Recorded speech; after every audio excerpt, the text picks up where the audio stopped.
Hi, and welcome to the channel. I was going through my cloud storage and I found the personal statement I had written for my university application. The personal statement is your opportunity to showcase who you are, where your strengths lie, and why you think you should study the subject of your choice. I've not read my personal statement since I submitted it in 2008, which was 14 years ago. I think it'll be interesting to see what I've written makes sense, and whether my thoughts on the subject has changed, which I think it will. Comment down below if you're planning to apply for medical school, and tell me what other topics you'd like me to cover. If you haven't done so, subscribe to the channel. Let's get started.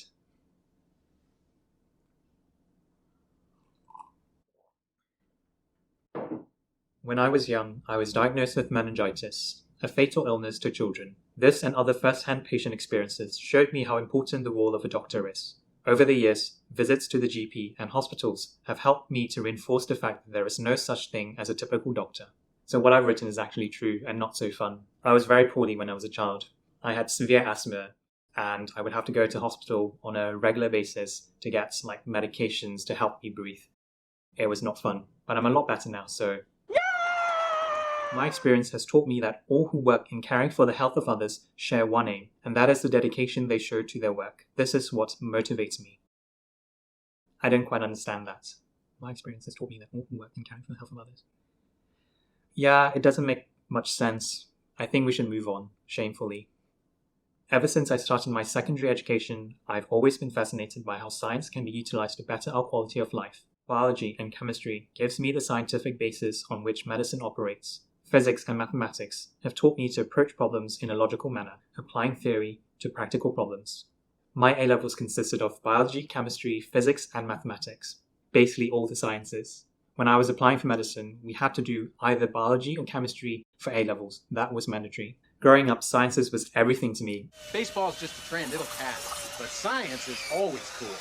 I had no interest learning about psychology, economics, business, Spanish. All I knew was sciences, and I was quite good at it, so it made sense for me to do them as my A-levels. Reading the Student British Medical Journal and other medical associated books is also a great way for me to explore and understand more on the subject of medicine. For example, the difficulties junior doctors face when working on night shifts.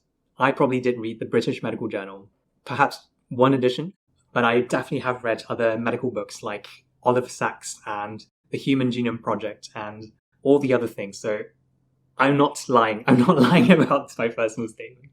And I'm quite sure that when I was reading the medical journal, it did talk about the high risk of making errors whilst working on night shifts, perhaps in the editorial. During the summer 2008, I spent several weeks at Chelsea and Westminster Hospital shadowing 2 consultants, specializing in elderly care and general surgery. I was able to observe the effects of various diseases and conditions on patients, encouraged to have some hands-on experiences, and was able to observe how doctors' communication skills were put to the test.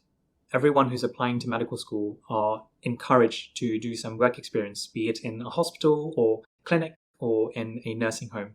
I don't think that I learned that much with my shadowing period, but I guess I wasn't discouraged to apply for medicine. Not only was I part of a multidisciplinary team for that few weeks, but the experience gave me the opportunity to appreciate the different roles of staff members and to also consider the viewpoints of the patients. I began to appreciate the importance of teamwork, how medicine is far more than the contribution of one individual. One of the things I reflected with my work experience is there is a group of people looking after patients. You've got your nurses, your healthcare assistants, your speech and language therapists, your physiotherapists, your pharmacists, plus doctors. And we're all working towards the same set of goals, which is to care for patients. Attending several talks given by medical professionals on health-related topics has helped keep myself updated with current health issues present in the UK, such as obesity and cardiovascular disease. In July 2008, I went to a medical summer school at St. George's which highlighted the various career opportunities within the profession, such as radiology and neurology.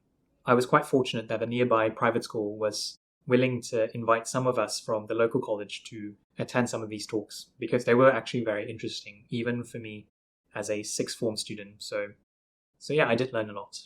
I think it's funny that I've highlighted both radiology and neurology, but I'm actually now doing obs and gynae. I don't think there was an obstetrician who gave us a talk during the summer school. Perhaps I would have chosen a different specialty if that was the case. Every weekend, I tutor a student with Asperger syndrome, supporting her with her GCSE science and mathematics. Despite being a challenging task at first, it has gradually helped me in how I communicate with others, both verbally and in writing. Asperger syndrome is on the milder end of the autistic spectrum. Most of them are high functioning, but they still lack the ability to understand some social cues. Initially, it was tough, and it took quite a while for me to find ways to explain things in a simpler manner. In July 2007, I became involved with Kiss the Street, a community project based in Hammersmith. I found this to be a very thought-provoking and humbling experience, working with people who had been, for various reasons, excluded from society. Listening to their stories of how they cope with everyday issues that most of us take for granted, like having somewhere to live, had a profound effect on me. That was a very fun program. It was the first time I got to interact with a very diverse group of people, so it was a great experience for me. As a future medic, I can appreciate the importance of listening to others and understanding more about them than just their medical condition. Quite arrogant of me to assume that I will be a medic in the future. I'm the doctor. But I think the art of listening is such an important skill to master, and I'm sure I'm much better at it now than I was starting out as a doctor. I'm reliable, I'm a very good listener, and I'm extremely funny. I volunteer weekly at my local church office and also in the youth worship team. By doing this, I feel that I have become a well-disciplined person, and I value how I have been able to work on my time management skills. I used to play the guitar, hence why you can see it in the background in some of the videos. I also used to play the clarinet and the oboe. The clarinet is a very jazzy instrument. Would it be possible to play your clarinet a little better? For the last 9 years, I have been an active member of the Boys Brigade. In that time, I've organised residential camps and volunteered in a range of community activities. The Boys Brigade is very similar to the Scouts, and it's a very big organisation when I was growing up in Malaysia. We would have weekly meetings, and we would drill, learn different things, and it was actually very fun, and I ascended to rank of corporal, so not particularly senior, but good enough. In my free time, I enjoy playing sports, in particular football and table tennis. Being physically active has not only improved my endurance and awareness, it also helps me relax. I'm Asian. Table tennis is in my blood. For some reason, ping pong came very natural to me. In the current political climate, tough and sometimes controversial decisions have led to intense media and public attention drawn on the NHS. After 6 decades of service to the public, the NHS will always face new and tougher challenges. Doctors need to be well equipped to perform amidst this public scrutiny. I am ready to dedicate myself to this challenge. Reflecting on this personal statement, the writing isn't much to be desired, and it doesn't quite translate a deep understanding of the subject, which is medicine. And maybe I didn't have a good grasp of it back then, which is okay. Having said that, I do feel this was definitely me when I was 17 or 18. Being authentic is important, and I'm glad to have done so.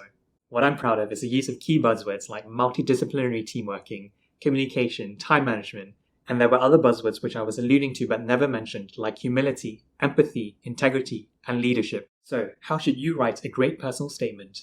Firstly, know your why. What are your motivations for choosing this university degree? It could be for medicine, economics, history, or Spanish. If your application requires an interview, which will be the case if you're applying for medicine, you need a personal statement that is 100% authentically you. Otherwise, it's easy to suss out if you're being insincere. Secondly, have a punchy introduction and ending. You need to grab people's attention with a strong opening. I decided to use a personal health experience because I know that 99% of applicants won't start with similar prose. And I chose an ending that lets the readers know that I'm ready to put myself through the experience of reading and later on practicing medicine. So let me in. Number 3. Be snappy with the middle. There is a word limit, so say what you mean without waffle. Reading back on my personal statement, there is a lot I would tidy up to make the whole essay succinct. If you're writing about your experiences, like volunteering or winning awards, don't just list them. Reflect on what you've gotten out of them and relate them back to why they make you a strong candidate for this subject. Finally, don't hesitate to ask for feedback. Ask friends, family, teachers, whom you trust to tell you what your strengths are. If there's a recurring theme, reflect on it and write it into your personal statements. And then show them what you've written, as you will need to amend it several times before submission. Show it to people whom you know will be critical of your work, as they will help cover your blind side. And if English isn't your strength, show it to an English teacher. There's nothing worse than having to read through an essay littered with false grammar. Thanks for reminiscing with me. Give this video a like if you found this useful. Subscribe to my channel and I'll see you again soon.